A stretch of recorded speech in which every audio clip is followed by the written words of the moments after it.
Hey y'all, it's Jennifer. Welcome back to my channel. Today I'm coming to you with what I'm just going to call a vlog. I really don't feel like a lot of reading is going to get done in this vlog because what I am doing in this vlog is really trip preparation. And it feels so surreal to be saying this, but I am literally in 2 weeks from today, I will be in Italy. And so I really just wanted to go on and film a few things for Victober, but I still wanted to keep up a reading vlog.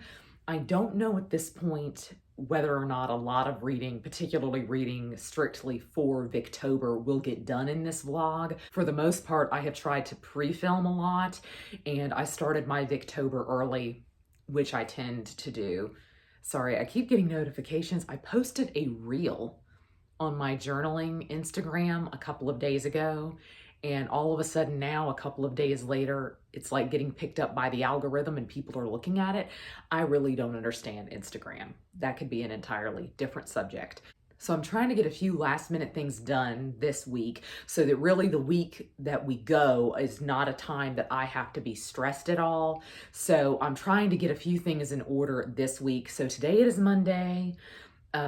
Tomorrow is Tuesday and I have an appointment, but I think Wednesday, need to go get a few more toiletry items and things like that, just things that I like to have around on a trip. I think I've already gotten, for the most part, all of my toiletries, which is really great. I got a new travel toothbrush, which is amazing.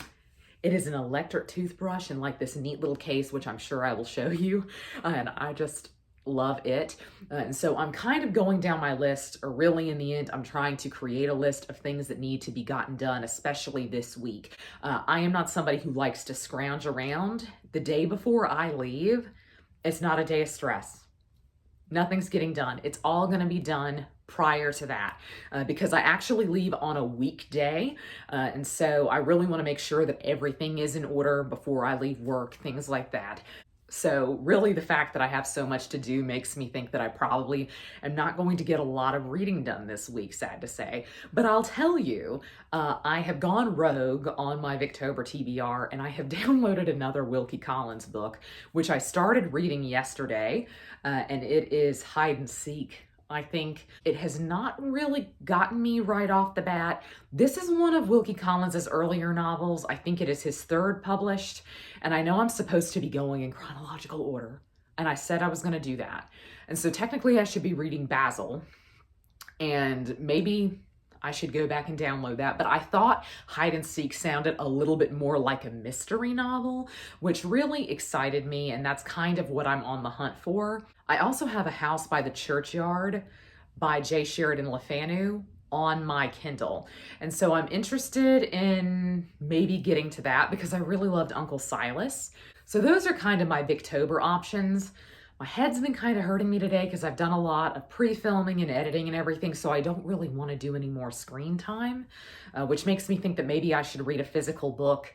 And I just finished my first Victober vlog, and in that I kind of thought that maybe I should take a break from Victorian reading for a little bit and read something totally different. And so maybe that's what I'll do tonight. I think I might just read something that's a little more current, and possibly something that kind of scratches the Halloween itch because I'm basically going to be gone for the Halloween season, which I'm not going to complain about. But I do love Halloween, and so I feel like I need to crunch in everything within like a 2-week span. This week, I am also going to do a trial run of packing, and I thought that I could carry y'all along with me there. I want to try to make a capsule wardrobe, which is what I always do when I travel overseas. I basically carry maybe 10 items. Sometimes I don't even carry that. And they're all items that should, in an ideal world, work conjunctively, and they can make several different outfits. And now I'm realizing I didn't even tell you where we're going. I and my mom and I are both going, and she has never been before, and this will be the first time that I've been and I wasn't solo. And so we're going to go to the big three. And we're going to hit Venice, Florence, and Rome, and we're going to day trip out of there. And I am really, really excited for a couple of the day trips that we have planned. One of them is a wine tasting in Montepulciano. And I have been trying to get to Montepulciano for what feels like years. And so this was the time. I said, I need to see that. I need to go. So that's going to be one of the things. And another thing is we're gonna get to see Pompeii, which has also haunted me for many years. And so I've been to Venice, Florence, and Rome before. This will be my fourth time actually going to Italy, I think. And I love them. I don't complain about it. I'm excited to go back. There's always something to discover in cities like Rome. And so I'm really, really pumped about it. And I'm excited to go with my mom and let her see things for the first time. And so this vlog is not going to go into the trip, but I'm not totally sure what my plans are regarding vlogging the trip. If I want to do anything that is a specific reading vlog, I don't know, because I don't really know how much reading is going to get done, particularly because I won't be solo. But at the same time, a lot of reading might get done because we are definitely going to be taking the trains everywhere, which I love. I love train travel and I love reading on trains. So I think maybe later today or tomorrow, when I get home, I'm going to get out my suitcase and I'm going to kind of do a trial run of packing and see if there is anything else that I need. One thing I majorly needed is I needed a new purse. The purse that I've been carrying the past couple of years has been really small, and I used to change purses all the time pre-pandemic, but the pandemic has just sucked a lot of the joy out of me and a lot of the willingness for change. And so my purse that I have right now is very small, and I need a purse that's going to be able to do a lot of work for me. It needs to be able to carry not only like the essentials, your phone and your wallet and a charger and all that, but it also needs to be able to carry for me an umbrella and a water bottle, because when we're in Rome, I will be drinking out of those water fountains all day. If you've ever been to Rome, tell me your opinion on the water down below, because is that water not insanely good? It came all bent up, so I need to put some stuff in it so that it weighs down, but it is super cute, and it's very much in my brown cream with a hint of pink. That's kind of my vibe for my travel wardrobe. So I think this one is gonna work well. I mean, it goes over my shoulder easily. I can move it to the front. I can move it to the back. I need to transfer all my stuff over to that and make sure that I really do like it. Worst come to worst, I could carry that smaller purse. I just wouldn't be happy about it. I'm also supposed to be practicing Italian every day. And I'm gonna be honest with y'all, it hasn't happened. I maybe practice Italian for 1 hour once a week. And that's basically been the way it's been since I got Babbel a couple of months ago. I can basically only really commit to it 1 hour a week. And I don't know why that is. The app is not great because my iPad is older, and so I have to be on a desktop computer for it to work really well. And I, at the end of the workday, am just not about to get on a desktop. I really am not. And so I do feel as though I am very much behind in my Italian learning. I feel like I know enough. I'm not gonna say anything. I did the wrong thing when I got Babbel. I started at the very beginning, and I technically should have tested into not an intermediate, but maybe more than a beginner's level, because the first maybe 10 lessons just taught me stuff I already knew, which was probably great because I probably did need a refresher, but I don't know. I don't feel as though I have a basis in stuff that I'm really going to need to say. I feel like they have taught me things that are just off the wall crazy. But that's always the way it is with these language learning platforms. Like, when am I going to need to say, io sono una ragazza, that I am a girl? When am I going to need to say that?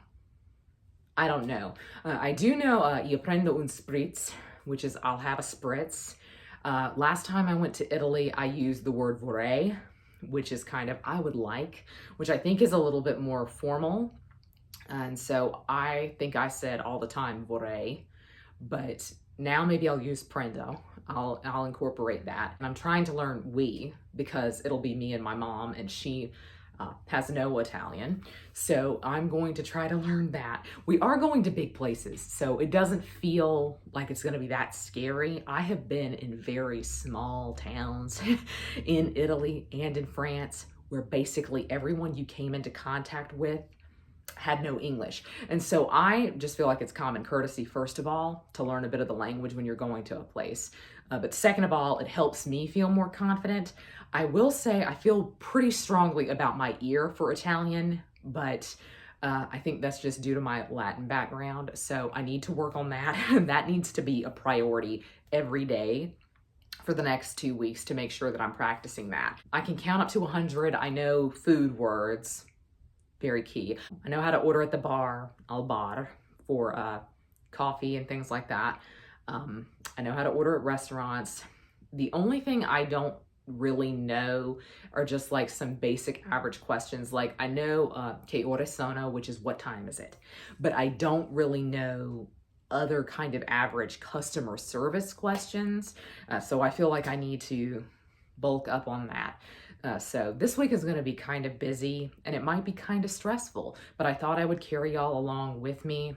The rest of this day I feel like is kind of shot. I'm just tired and I want to sit down and read. So I think that's what I'll do. And I think possibly I will just read something that's more modern and not a Victorian novel. Good evening. The week has completely gotten away from me and I'm going to be honest, nothing has been achieved. I've done no Italian lessons. I've barely packed. I really don't have anything together, but at this point I kind of knew that probably the last 2 weeks before this trip would be very hectic. But I did want to give a reading update because somehow in all of this, I found time to do nothing that needed to be done, but I found time to read. And isn't that just something? I've been in the slump of my life this year.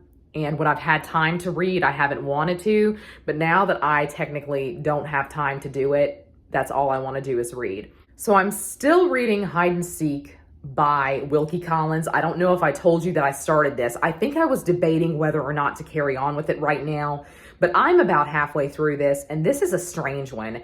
I really have no idea where this is going, and it kind of does something strange where it moves between timelines, and I think it's telling you information out of order, and that might be deliberate. It might be deliberately trying to set you up to figure something out, but I actually think it's rather confusing. I don't really think it's his best work, but this is his third published, and so I guess I really should have moved into Basil and just really continued on chronologically from Antonina. But I love his writing, and I really love a character in this named Zach. And so this has a really interesting conversation about disability and chronic illness. There is both chronic illness and disability representation here. And so this really goes for one of the prompts this year for Victober, which is awesome. And I have to say, if you were going to analyze the book from any perspective, I think that's one of the most interesting perspectives to look at it through. I think this book is very interesting, and I actually believe it is quite nuanced in its portrayal of disability. Now, chronic illness is an interesting thing because the character who has chronic illness, it's not clear to me what she's really struggling with because the book has not been clear about what exactly it is in detail that she is going through. But I think that's very interesting, and I think it's really wonderful because a whole conversation has been about her husband and whether or not he should have married her, but he just genuinely loves her and he doesn't care about that. In fact, he is just a genuinely loving caregiver. I'm really enjoying this, but I think I don't really know where this is going. This doesn't seem like it's going to be a sensation novel, but I think I went into this thinking something was going to be a mystery element, and definitely there are things we don't know, and there are things that he is building towards, but it's not a typical sensation novel. It's not really a typical Wilkie romp, but I'm enjoying it. I wanted to start something else. I really wanted to try to fit in something else before I left, and now I have about a week. I have a week before I leave, and I don't know logically that I could read another book in its entirety. But I think I'm going to try. I really want to try one, but I'm not sure what my options are. I need to go and look at my TBR again. But possibly if I get something on ebook, it can be something that I read on the plane. My initial thought was just to kind of switch out of Victober mode and read a couple of really long current books that are on my Kindle and that I think will be really great to read on the plane and read on trains. But I'm just still in Victober mode. This has been a really great Victober for me. I have truly enjoyed the experience of reading everything. I think I have a few options. I downloaded a few things at the start of Victober that were Victorian historical fiction. Like, I think I got The Cloister and the Hearth, which I know is a beast. I know it's really long. I got The Last Days of Pompeii, which I would really like to read because I'm going to try to visit Pompeii. I have a few things sitting on my Kindle that I think will be a little bit plottier, pacier, and that might be really great to read on the plane. We'll just see, but my instinct is that I really want to read a Dickens. That was one of my big goals this year, and in this Victober, was to read possibly more than one Dickens, and I've not read one at this point. So I'm going to see, maybe I can download a couple to my Kindle, and maybe that's a good thing to do. I'm not sure. I do feel as though I have nearly everything narrowed down that I want to carry. So I'll show you some of what I'm trying to pack. Hello all. I have gotten out all of the clothes that I think I might want to carry. I've already edited a few things down, but the thing that gets me is the weather. I'm not really totally sure what type of weather I'm walking into here. I've been to Italy, I think 3 other times, and they've all been in the autumn, but I've never been as early as this, like mid-October. I've never been this early. So I think it's definitely going to be still pretty warm there. So I'm not sure if I need to carry, I don't know, some summer clothes. So I've tried today to get out a few things that I think will cross over, and that if it is really hot, I still have some options. So I'm going to show you what we have out. My first option, I'm not showing you all of it, I guess, because it can't really fit. This is a really long kind of coat, but it's not lined.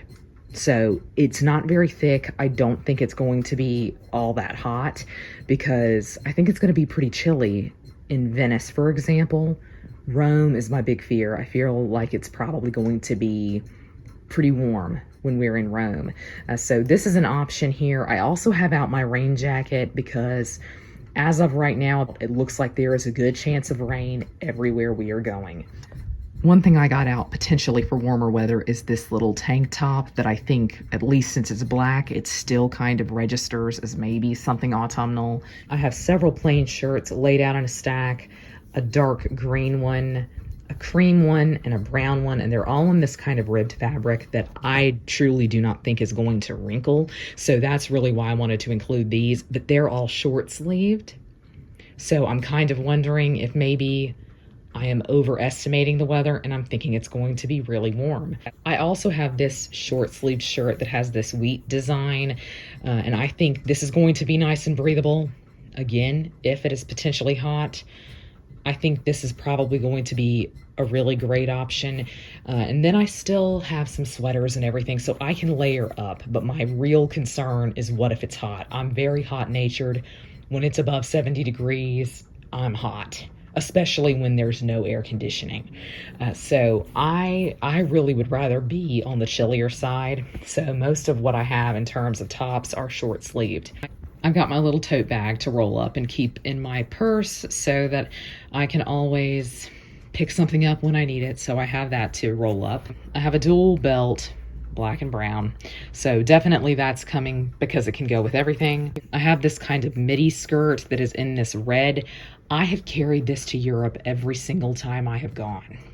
And the reason that I do is that this material essentially does not wrinkle. And so it's just the ideal. It can be worn with a sweater and really made warm, but it can also still be a cool skirt. So I wasn't going to carry this, and then I was thinking about it earlier. I just think it's a versatile item, so I'm definitely carrying this one. I then have kind of a long dress that is also midi length, that is black and white striped. This I think will work well in warmer weather, but can also be made, a little bit cozier with a good sweater or a good jacket. So I think this is also a versatile piece. And then I have a black midi skirt that is made out of sweater. It is actually an item that came with a matching top. It came with this long sleeved sweater, and you can wear this together as an outfit, but I actually like it because it can be worn 2 different ways. So this actually is going to do double duty for me as a top and also as a sweater. But this also works, again, if it's cooler. And I have a pair of black jeans. Last but not least, I have out this sweater, which I thought I could wear with a belt. I really don't know. This sweater is very long as well. I wonder if it's too thick, and I also wonder because I already have 2 outerwears, and actually including my raincoat, I have 3. But if I don't have to wear my raincoat, I'm not going to. So I don't really know if this is overkill. When I start packing, I am definitely gonna have to edit some things down. When I pack, I use these Ziploc space bags that suck all the air out of them. This is literally life-changing. I use this anytime I travel, whether it's overseas or not. This just makes sure that all my clothes don't take up as much space as they need to. And so I'm going to start filling this up. I don't want to suck the air out of it until the very last minute, because I want to make sure that things have the opportunity to not be wrinkled, but it is what it is. So I've kind of gone ahead and changed my color scheme from cream brown with a little bit of pink. It's still cream and it's still brown, but now the accent color is black, potentially with a little bit of green. And I think that's just gonna have to be fine. I'm putting everything down in this little notebook to carry, which I think is gonna be kind of fun. I'm not happy with this notebook, but it is what it is. But I've written down some things that I need to try in each place and that I feel like are going to be kind of iconically Venetian, Florentine, Roman. And so I'm really excited. This is one of the things that I enjoy most about Italy, as I'm sure most people enjoy about Italy. I love eating there. So calamari, that is on the top of my list, baby. I have also tried to kind of schedule things out per day, and I think that's gonna be really fun. Oh my gosh, I can't wait for this day because I'm gonna go to the Brancacci Chapel. I can't wait to just cry in there. I wanted to tell y'all that I found this church called San Clemente, and it's in Rome, and it sounds absolutely stunning because apparently you can see 3 different versions of the church, like a 1st century building, a 4th century building, and then a 10th century building or 11th century building all in one church. I really cannot wait to go there. I really cannot, because somebody told me that there are Byzantine mosaics inside. So, you know, I'm going to be there. So I'm kind of finishing planning now. I'm starting to buy some tickets. I'm getting excited about it. I really feel like I'm in a fugue state right now. I have a couple of days left and it just feels surreal to me. And so I'm really excited, and I hope that it's just a wonderful time for us both. Okay, it's crunch time now. I have 2 full days before I leave. And basically everything that I told you in that last clip, we can throw out the window in terms of packing, because the weather forecast has changed again. And now it looks like it's going to be primarily warm the entire time. Over 70 degrees Fahrenheit. I think basically 23 Celsius is what it's going to be in terms of the average for the entire time that I am gone. And so I got rid of a few things. I basically took everything out of the bag that I packed the other day, and I really assessed it, and I got rid of a few things. I'm just not carrying them. And I put in a couple extra dresses. It feels just so weird to wear something that's almost a sundress in October, but 1 or 2 of the days, especially when we're in Florence, are going to be 77 and 76 degrees, and it's going to be thunderstorming. So my best guess is that that's going to be a warm 77, 76 degrees, and it's probably also going to be a humid 77, 76 degrees. And so I wanted to have a few things in there that really could keep me cool, because I just overheat very easily. And so I don't really have anything that's a dress that would be cool, I guess, that feels like it's in autumnal colors. This is one dress that I'm carrying, and I know it's short sleeved, but I have a little short sleeved white sweater that I'll wear with this. And I feel like this says summer to me, but I also think the fabric and the length of it means that it's going to be really perfect to carry. I am going to Pompeii and Sorrento in one day, and I think really that's basically why I wanted to carry this, is I wanted to wear blue in Sorrento. I felt like that was appropriate. But I've had to basically overhaul my packing, and so my suitcase is not sealed up, and at this point, 2 days away, I would really like the suitcase to be filled, and I would like it to be shut and for me to not have to worry about it anymore. But I think for the most part, everything is together. And I feel like it's really just last minute things that I need to get, stuff that I will use the morning of the flight. So I'm not gonna stress anymore. I mean, I feel like I've packed what I can pack, and I feel like I've packed a lot of versatile items that can work in this warmer weather and that could work if it were to get colder, if there were to be a cold snap. The forecast still says rain in a lot of places, except in Venice. Hallelujah. Thank goodness, because I really wanted it to be sunny in Venice. The first time I went to Venice, the only time I've been to Venice, it was overcast. And I'm not one to complain about that. I actually really enjoy it because it means the lighting of your pictures is the same in every shot. And I just really like an overcast day. I don't like to be in the sun, so it doesn't bother me, but I think it would bother my mom. So I'm glad that it's going to be sunny while we're there. So I still really don't know what to expect, but I'm in the last stages of planning. I'm booking a few tickets right now today, and then I still have to pre-film a couple of items, and I have to edit a few videos, and I would like to, in an ideal world, get all of that done today so that I don't have to worry about it over the next couple of days. I just know that that's done. So I'm thinking I will wrap the vlog up here because I did reach the end of Hide and Seek. I finished that yesterday, and I want to tell y'all, this was truly bizarre. Like how this book ended. You do reach a point about midway through this book where I think you figure out what he's going to do and you understand some of what he's set up. And suddenly it makes sense why he kind of jumped around a bit in terms of the plot lines and the timelines. But that was very confusing for me early on, and I still think it means that the book is not as strong as it could have been. But what happens is kind of in terms of the romance subplot. It kind of affects the romance subplot. And I am going to say that I was really in for this romance subplot. This was probably the majority of the reason that I was reading the book. And then how it ended, like what it did to the romance subplot was so out of this world to me. Like I just could not believe that it was something that Wilkie Collins did. In fact, there was something kind of gothic about the ending, and it felt very out of character for Wilkie Collins, weirdly enough. I rated this 4 stars. I feel a little bit betrayed by him, kind of, but I still rated it 4 stars. Do I think it's his best? No. Does it rank among the top of his for me?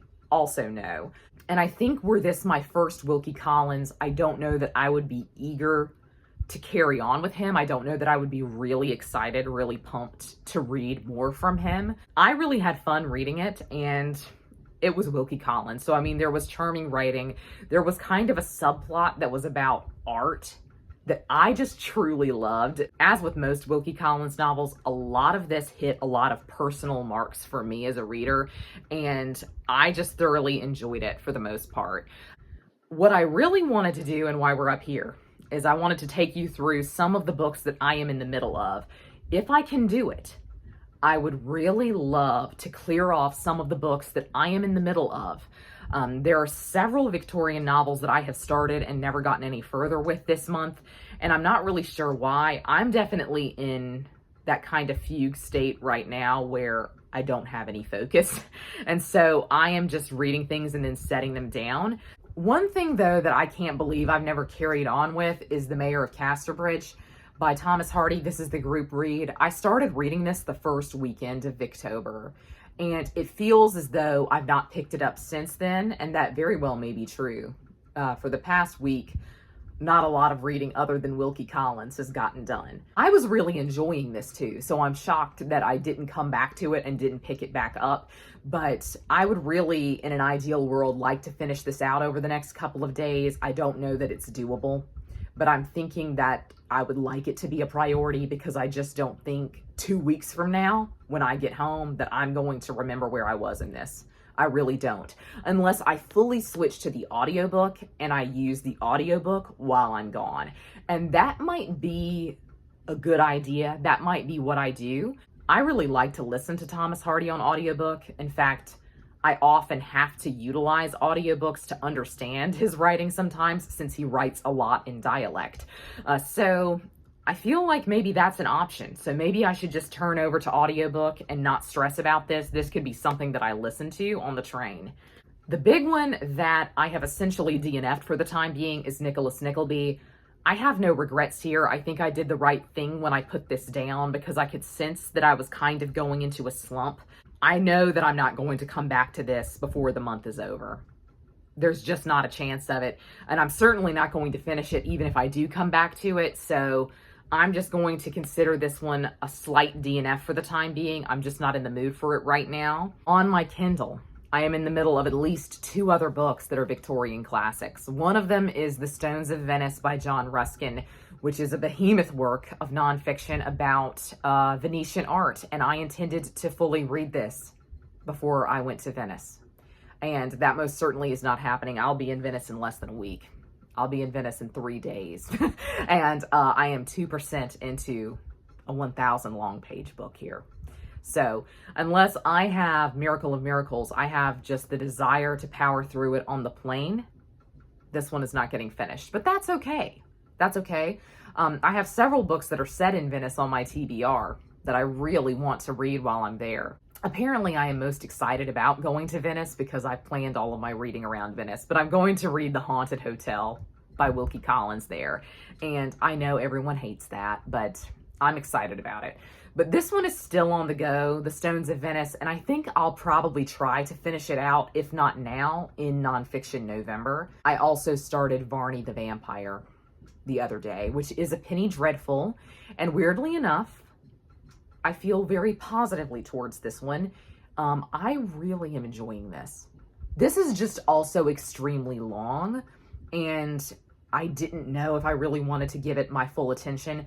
Neither of these is going to get finished, and I also have a few other options. Like I said in an earlier clip, I have a few other Victorian options on my Kindle to read, possibly on the plane and on trains and stuff, but I really kind of want to leave it open. Whatever I read on the plane and on trains, I really want to leave that open, and I think it's probably going to be a contemporary book. So in an ideal world, part of my homework would be over the next couple of days trying to finish things off that I am in the middle of. I don't really think that it's going to happen, sadly enough, but I'm going to try. We'll see. My Italian lessons have completely fallen off. As I told you earlier, I still haven't done anything. What I most recently learned is quanti anni hai, which is how many years do you have? They don't say how old are you. They say how many years do you have, which I love. In English, we say like, I am this many years old. In Italian, you kind of say, I have this many years, which I really like. And so that was kind of in conjunction with the numbers. I feel like that's a question that I might get asked. So I feel like that's useful to know, but I feel like a lot that I have learned on Babbel is not going to be immediately useful to me. But overall, like, I'm not sponsored by Babbel. I wish I was. Please sponsor me. But I do think Babbel is a really useful platform, and I think the way that they structure their lessons is pretty great, but they really just will show you a word one time and then expect you to be able to spell it with the accents and everything. And that's what really trips me up. Some of it is just how they structure their lessons. That's some of what I don't like about it. But I also think that probably you would assume most people are starting this because they are going to be immediately speaking Italian. And so you would think that maybe some of like the who, what, when, where, why, like that would be one of the first lessons that you got.